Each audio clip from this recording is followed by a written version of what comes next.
Welcome back to Briggs on Books, our international talk show where we talk to authors from all over the world. I have the best job in the world, by the way, because I read all day, and then I take an hour off here and there to talk to authors from their home place, from their home country. Our first guest is from Ireland. Let me see if I can find him. And by the way, here's his book, Rural Tales. It's fascinating. I was reading up on the book a little bit, and it is fascinating. But let's see. Here we go. Eoin Leydon O'Connor. Welcome. Hi, Mike. How are you? Very good. Did I get your name right? I don't know why I've been struggling with it all morning, but it's absolutely quite simple. Eoin Leydon O'Connor. Now, you're an author. You have one book published or several books published? Just one at the moment. This one, Rural Tales. Mm-hmm. And sometimes Irish tales are a little bit dark. Are these? Yeah. These ones are definitely dark, yes. Yeah. I've always been interested in the horror genre, so I'm a big fan of that. So a lot of these stories, they all take place in rural Ireland, and some of them deal with the supernatural in a horror context, while others are more just sort of the everyday kind of normal stuff that's going on, but they all deal with pretty dark subject matter. And tell us, how many tales are in the book? There's 8 short stories in the collection. Yeah. Tell us about one. Let's just start with one of them. So the first short story in the collection is called Dying Breeds, and it takes place on a farm in rural Ireland where, inexplicably, all of the animals on the farm just drop dead suddenly one morning, and there's no explanation as to what's happening. And so the story is about this family on the farm as they try to come to terms with what's happened and try and figure out how they can stop this thing, because they can't fight it. It's like an invisible threat. Now, I know there's a tradition in Ireland of telling these tales, and is this part of that tradition, or is this a whole unique genre you've made up? I suppose it's kind of unique. I mean, I love, like I said, I love horror, and I think part of why I wrote it was that I felt like my own voice in fiction was becoming maybe a little bit too Americanized because of all of the films and TV shows and books that I was consuming. So I wanted to see if I could actually write some horror stories in an Irish way and draw on my own experience just growing up in rural Ireland and see if it could work, and hopefully it has. Tell us about another one of the tales. I'm just fascinated by this, and I am going to read this book. I don't get to read all the books of the authors I talk to, but I am going to read this because I'm fascinated by the whole Irish tale thing. Mm-hmm. Yeah, so another one of the stories, a lot of people say this is their favorite. It's the second story in the collection. It's called Glass Teeth, and I think what really fascinates people about that is it kind of has this strange dreamlike quality to it, and one of the characters in the story actually has glass teeth growing in their mouth. And it's, some people have asked me, is it meant to be like a metaphor for being insecure about your body or about the way your teeth look? And I suppose you could look at it that way, and it's definitely not the scariest story, but it is quite surreal, and it is, like I said, just very dreamlike, and a lot of people really like that one. So Amazing. Now, by the way, I always go right before I come on the air, I go to Amazon and click on the page. So your books are pretty easy to find. Is that the main place to find your book?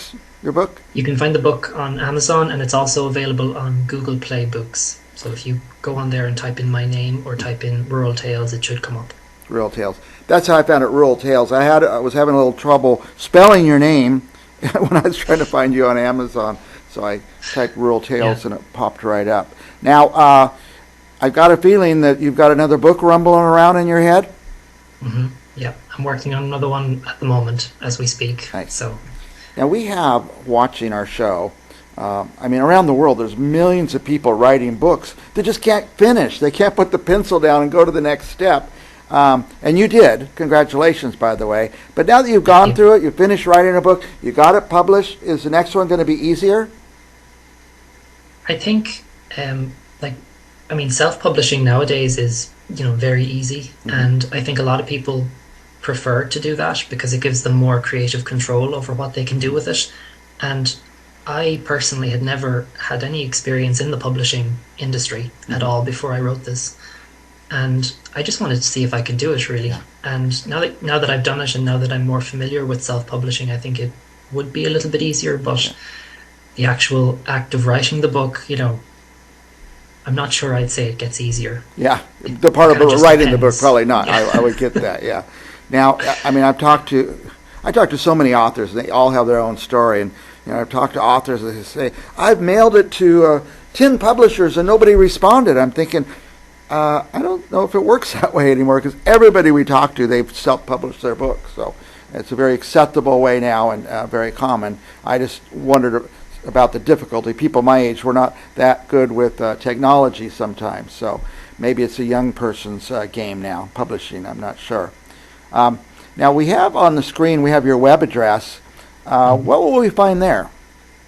Yeah, so my website is mostly dedicated to where I talk about my book, and I'm also talking about what I'm going to do next. Mm. Like I said, I'm currently working on another book, but I think for that one, what I'd like to do is go down the more traditional publishing route, Yeah. like what you were saying, sending Yeah. it out to literary agents and seeing if anybody's interested in them. So, I've self-published the first one. I might self-publish the second one if nobody's interested in it, but Yeah. preferably I'd like to see if I could actually, get an agent to represent me and take it from there pretty much. And you can find all that on my website as well. Nice, nice. Yeah, I want to follow you as you're trying to do that. That'll be something to watch. Now, let's talk about, I have different ways of picking the next book I'm going to read. And one of the things that plays into a lot is the cover. Here, this is the cover. We have the cover on the screen. Tell us about the cover. Yeah, so there was the first cover that I created was a bit darker in color, and the book was published back in June of 2023, and I wanted to create a cover that would evoke this sense of you're about to read like a horror story. You're stepping into this book. It takes place in rural Ireland. A lot of these stories are quite dark, and so the cover was meant to, sort of depict that. But I think what I wanted to do with this new cover was to try and make it a bit brighter and introduce a bit more color to it. Yeah. Like you can see the red and the yellow on it. Yes. And I wanted to try and maybe just catch the reader's eye and see if the redesign would draw more attention to it, while also telling people that, this is a collection of horror stories. Yes. When I saw it, I said, that looks like Ireland, even though I've never been there. And I'm always fascinated by Ireland and like to read stories from Ireland. That's what drew me in about the cover. So, rural tales. So what do you think? Tell me your process of coming up with another book. You sit at your computer and start typing, or do you write it in your head and then commit it to paper? Well, for me personally, the second book, a lot of it I wrote out by hand with a pen and paper. That's always my preferred method. Nice. And one of the novels that I wrote the entire first draft by hand, which some people like to do that, I suppose. And then just type it up on the computer and work from there. Yeah. And I worked on it for more than a year, so it is quite a slow process. It's not something that gets done very quickly. It's not an overnight thing by any stretch. You have to dedicate a lot of time to making sure that it actually reads well before you send it out to anybody. I think a lot of writers have this, kind of knee-jerk reaction where it's like, oh, I have it written now, I'm going to send it out to as many people as possible. Yeah. Don't. I've made that mistake myself. You have to really, sit with it and dedicate time to making sure that it's actually presentable and you can actually send it out to people and that it looks good. Do you know what I mean? Yes. So for me, it's all about kind of just showing up to the desk and making sure you actually work at it properly day in and day out. And I treat it like a regular 9 to 5 kind of job. You sit there and you work at it 1 week to the next until it's finished, pretty much. I've said that many times. What should writers be doing all the time? Well, they should be writing if they're writers. Now, I have talked to, of course, so many authors, and there's a few that write them out by hand, and they say it works a special part of your brain when you do that, writing it by hand. And I find that very interesting how many people really do that. So, and especially in, 20 25 people are writing by hand, so it's amazing. I'm glad to hear you're doing that. Yeah. I mean, it's something I've always loved to do. I mean, I didn't have a laptop or a computer when I was a kid, Great. so if I wanted to write something, I just had to get a notebook Yep. and a pen. Great. So maybe that's part of why it works for me. It's the nostalgia. Um, Owen, I hope I'm Mhm. saying that right. I've already lost it. We rehearsed it 20 times before we came on the air, Owen. I really appreciate you taking the time and coming on our show. We're bumping up against our time limit, but I just want to give you a minute or two to say anything you like about your book, or about anything in the world, or anything you want to communicate to our viewers. Yeah. So, like I said before, Rural Tales is available on Amazon, and it's also on Google Play Books. You can type in my name, Eoin Leydon O'Connor, or you can look up Rural Tales, and it should come up, and you can see the cover image. You can also find me on Instagram if you look up my name, and I'm also on LinkedIn and Blue Sky. Those are the ones where I'm Thanks. most active on there. So if you want to go over there and give me a follow, I'd very much appreciate it. And if you do read Rural Tales, I'd very much appreciate it if you could leave a review either on Right. Goodreads or on Amazon itself. That's So- great. Yeah, I'm glad you said that. By the way, we do have your web address and your Instagram on the screen. So as you said, you encourage people to go to that Instagram and click like. And I want to make one more pitch. If you're going to, you should read this book, our viewers. You should read this book. If you go to Amazon or wherever you buy your books, don't go and click once. Click 5 times. Order 5 copies and give them away to people. I love to do that. Everywhere I go, where I should take a gift to a host, I always take a book and give it to them. So I encourage you to click 5 times or 10 times on this book. And as Owen said, do the review. It's so easy. Sometimes you can just click to do a review. It's nice to write a couple words, that's for sure. But I wish you the best, Owen. And I invite you to come back again and again.